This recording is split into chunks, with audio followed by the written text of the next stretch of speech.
Mana yambwiye ku muntu umaze igihe kirekire pe adukurikira ndetse uyu muntu sindanavugana nawe hanyuma uyu muntu arwaye ikintu cyitwa amaguru yego amaguru araza akabyimba ubundi agakandagira ibinya bikamufata buri mwanya ndagira ngo mbwire uyu muntu ufite iki kibazo cy'aya maguru yego ikindi ndabwira umuntu ufite ikibazo cy'amaguru yagiye asatagurika kabiri ndabwira umuntu ufite ikibazo cy'umutima gatatu ndabwira umuntu ufite ikibazo cy'abarozi yego Imana yambwiye ngo abo bantu mbabwire ngo n'igihe cyo kubahoza amarira Imana ishimwe birashoboka ko hari amarira bakurishije ari abarozi ari uburwayi ari abakuroza amaguru mbese muri make birashoboka ko hari amarira bakurishije Imana ishimwe ariko Imana yambwiye ngo mbabwire ngo birashoboka ko iki gihe ari igihe cyo gutabarwa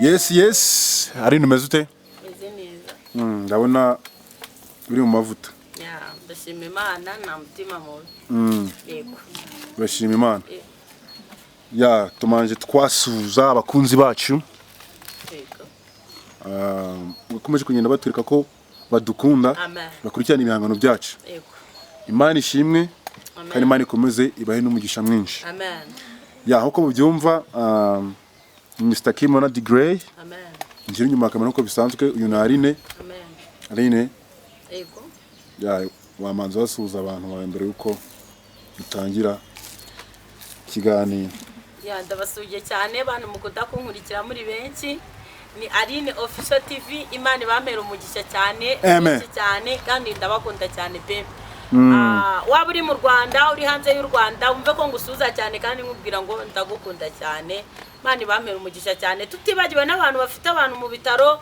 ari abarwaje ari abagize ibibazo ari ababuze urubyaro abo bose nabo tubabwira ngo Yesu ni mu mwanya wacu ntabwo azadutererana nta nubwo azaduteza rubanda ahubwo azadutabarira icyo yaturemeye amen Imana ishimwe urakoze cyane Aline yego yabwo rero watangira yego udusengera yego kugira ngo Yesu abane natwe amen iri jambo ry'Imana ugiye kuvuga riduhindura yego reka dusenge ariko ntarasenga ibi bintu bimaranye igihe kirekire yego Imana yambwiye ku muntu umaze igihe kirekire pe adukurikira ndetse uyu muntu sindanavugana nawe hanyuma uyu muntu arwaye ikintu cyitwa amaguru yego amaguru araza akabyimba ubundi agakandagira ibinya bikamufata buri mwanya ndagira ngo mbwire uyu muntu ufite iki kibazo cy'aya maguru yego ikindi ndabwira umuntu ufite ikibazo cy'amaguru yagiye asatagurika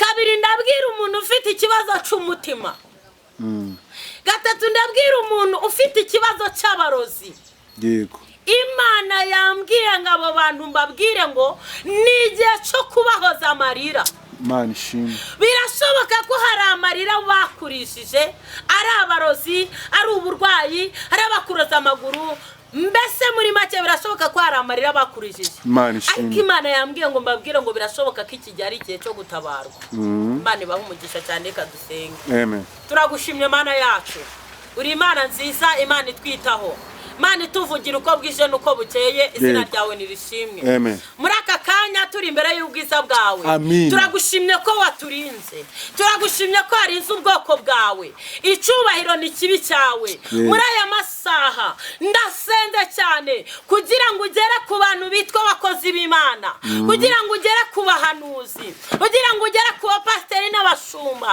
mu izina rya Yesu Kristo dore mwuka wera yaragiye ariko nyemera wongera uduhekesha umwana wa mwuka wera izina ryawe nirahabwa icubahiro nyemerera ijambo tugiye kumva nyemerera ubane natwe kuko uri Imana ishoboye byose icubahiro kibi cya mu izina rya Yesu Kristo amen Imana ishimwe cyane kandi Imana y'amahoro nihabwa icubahiro ndagira ngo mvuge kuri aka kantu kitwa mwuka wera umubyeyi abantu bazi kabyaye vuba arata umwana niyo yamusiga agaheka ingobyi gusa kuko abantu bazi ko akunze guheka umwana bavuga ko ari umwana ahetse. Yego. Hari abantu batakaje abana mu buryo bw'umwuka ariko bagakomeza guheka ingobyi bakagira ngo baracahetse abana. Tubwire Imana yongere tugarurira abana. Yego. Bo mu buryo bw'umwuka we. Tukaba tuzi neza ko uyu nguyu asanzwe ari umuhanuzi, ubwo nyine ni umuhanuzi ariko mwuka wera yaragiye. Nshuti yanjye, mureke twongera tugire icyifuzo kivuga ngo Mana ongera uduhekeshe umwana. Bibiliya iravuga ngo abafite uwo mwana bafite byose, abafite uwo mwana nibo bazambuka ku rwego. Yego. Haleluya. Amen. Ndagira ngo mbwire abantu twongere duheke abana bacu. Twongera ibyaturangaje ni byinshi, ibyaturangaje byaragiye ariko nyemerera wongera ufate umwana wawe umuheke. Hari abajijuye abana babo barabajishura barabarambika, hari abajijuye baragenda busambanyi, baragenda mu bwibone, baragenda mu bujura. Hari abantu bataye abana babo ariko ndagira ngo tugire icyifuzo tubwire Imana yongere tugarurira abana cyane. Haleluya. Amen. Wa mugabo we, wa mukobwa we, wa mubyeyi we, gira icyifuzo kivuga ngo Mana ongera ungarurire umwana wanjye kuko birababaje kubona waba uri umubyeyi ufite umwana ariko umwana ntumumenyere ko yariye, ntumenye ngo yarya. Haleluya. Umwana yanarwara ukananirwa kumujyana kwa muganga kandi ari we uri mama we cyangwa se uri papa we. Yego. Ibyo bintu birababaza nshuti zanjye, biteye agahinda. Ndagira ngo mbabwire ngo mwese mucunge. Muri ibyo yaravuze itegereze neza uburyo uhetse agakiza, utabuhetse ingobyi umwana yaraheze kera. Itegereze neza uburyo uhetse agakiza, utabuhetse ingobyi umwana yaraheze kera. Itegereze neza uburyo uhetse agakiza, utabuhetse ingobyi kandi umwana yaraheze kera. Ndagira ngo mbabwire ngo mwabahanuzi mwe, mwabashumba mwe, mbese mwese bantu bavuga ngo Imana iravuze, ndagira ngo mbabwire ngo twitegereze. Nanjye ndi kwibwira, ndagira ngo mbabwire ngo twese twitegereze uburyo duhetse agakiza, tukazasanga duhetse ingobyi kandi umwana yareze kera. Ndagira ngo mbabwire ngo mwababyeyi mwe, umuntu iyo bamuzi ko asanzwe yarabyaye, niyo umwana yapfuye yaramubuze, abatari bamuheruka baramubaza ngo mbese umwana ameze ate. Yego. Nawe wibatse icyo kintu kuko bazi neza ko yabyaye ariko umwana yaramutakaje. Ndagira ngo mbabwire ngo twongere duheke abana bacu, twongere duterure abana bacu, twongere tubashyire mu mugongo kuko ufite uwo mwana afite agaciro. Umubyeyi uhetse umwana ntabwo abantu bamusuzugura uko biboneye. Umubyeyi yahetse umwana rata niyo agiye mu bukwe bamuhereza intebe yo kwicaramo. Umubyeyi ahetse umwana bamurinda kubwirirwa cyangwa kuburara kuko ahetse umwana. Ndagira ngo mbabwire ngo mwababyeyi mwe, mwabakobwa mwe, twongere duheke umwana. Mwabagabo mwe twongere duheke umwana kuko ufite uwo mwana afite agaciro. Ufite uwo mwana ntabwo aburara, ufite uwo mwana ntabwo yambara ubusa, ufite uwo mwana ntiyicwa n'amadeni. Wongere uheke umwana wawe, wongere usubire ku rufatiro mu izina rya Yesu. Amen. Reka dusome ijambo ry'Imana riri muri Yesaya 43:1. Aravuga ngo Abisirayeli bazacungurwa ariko noneho Uwiteka wakuremye wowe Yakobo kandi akakubumba wowe Isirayeli aravuze ati witinya kuko nagucunguye, naraguhamagaye mu izina ryawe uri uwanjye. Nunyura mu mazi nzaba ndi kumwe nawe, nuca no mu migezi ntizagutembana, nunyura no mu muriro ntuzashya kandi ibirimi by'uwo muriro, ibirimi by'uwo ntibizagufata kuko ndi Uwiteka Imana yawe, uwera wa Isirayeli, umukunzi wawe. Nagutangiye Etiyopiya naho incungu, Etiyopiya n'Iseba nahatanze ku bwawe. Amen. Ndagira ngo mbabwire ngo umuntu ufite uwo mwana ukimuhetse hari ibiguzi Yesu yadutangiye. Birahari. Kubera iki? Yego. Uzi ko hari intambara mwuka wera arwana kubera uhetse umwana. abandi bakazirwana wowe ntuzirwane kubera uhetse umwana.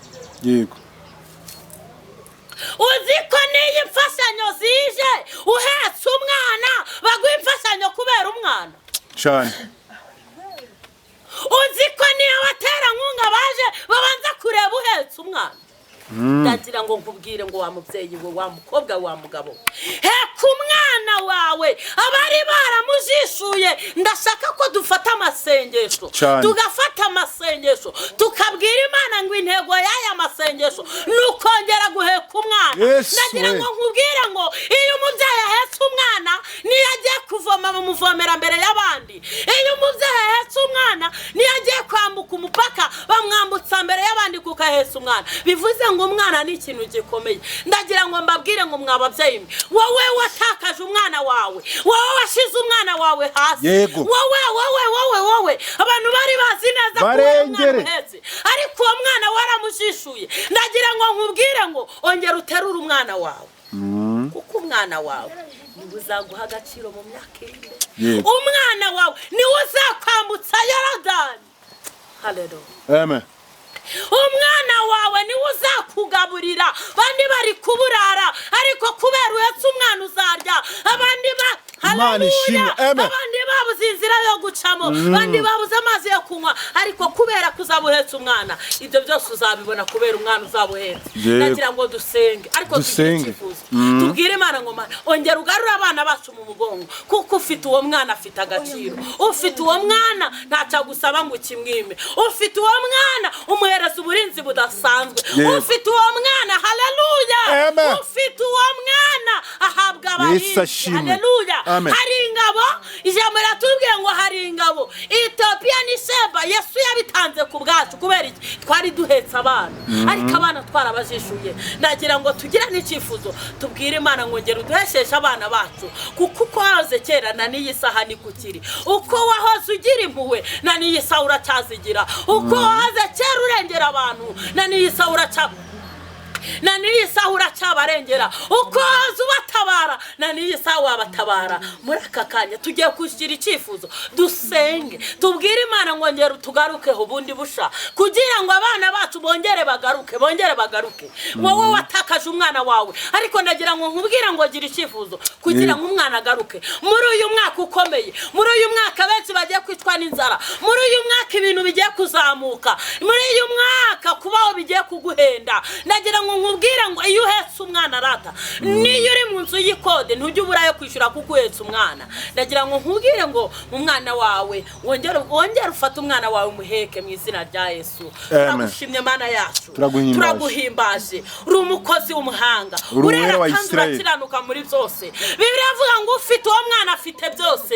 Biratubwiye ngo ufite uwo mwana afite ubugingo bw'iteka. Nyebera wongere utugarurire abana bacu, wongera Uwiteka Nyiringabo Imana, wongera uduhekeshe umwana, wongera buri wese umuhe umwana heke mu izina rya Yesu Kristo. Nyemera ruhereza abagabo abana babaheke, nyemera ruhereza ababyeyi, nyemera ruhereza abakobwa, twongere duheka abana. Izina ryawe rihabwe icubahiro. Urakoze kuri Imana ishoboye byose, urakoze kuri Imana wongeye kuduhekesha abana. Abahanuzi wongera ubahereza kongera kwerekwa bundi busha, abavuga butumwa wongera ubarema bundi busha mu izina rya Yesu Kristo. Uwiteka Nyiringabo Imana, reka wongere utugarukeho bundi busha, reka abana bagaruke bundi busha. Umwana ariko ingobyi yarashaje, wongere umuhereza ingobyi yo guhekamo. Izina ryawe rihabwe icubahiro. Twongere dukoreshwe nawe, twongere tuvugishwe nawe, twongere twumvishwe ryawe, twongere twumve impumuro yawe nziza. Icubahiro kibi cyawe akoze kuri Imana ishoboye byose, kandi wakoze kuvuga bikaba, wategeka bigakomera. Icubahiro kibi cyawe mu izina rya Yesu Kristo. Amen. Amen. Nakoze cyane. Mbifurije kongera gushira abana banyu mu mugongo. Imana ibarengere. Amen. Ibafashimo. Amen. Ya, urakoze cyane. Amen.